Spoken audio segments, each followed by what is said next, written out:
So I'm here for a couple of different reasons. My name is Dr. Christina Parks. I have a PhD in cellular and molecular biology. I did work in the public schools and in some homeschool co-ops for many years, and I'm a science educator at heart. And so my heart is to take complex scientific topics and break it down so the layperson can understand it.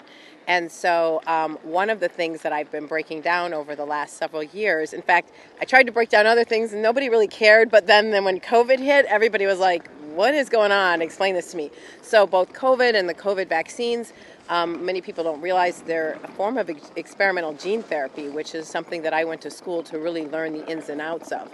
And so that technology is really coming front and center as to whether it's safe, whether we can allow it in the future, whether we should even be allowing it now. And so really I'm for informed consent. And so I will probably be sharing some things on natural immunity with the court and things like that, how your body works. My degree is in cytokine signaling. That's how your immune system signals. I did work on how antibody production works in your body. I also did molecular, basically using different calculus techniques to model HIV pathogenesis. So I do have a little bit of background in some of this, but the most important thing is just breaking it down so people can understand it, so whether it's the judges or the people can understand. Now, secondarily, I'm here just as a resource for the people. In 1986, there was a law passed, the Vaccine Injury Act, which said that manufacturers have no liability for any vaccine on the childhood schedule.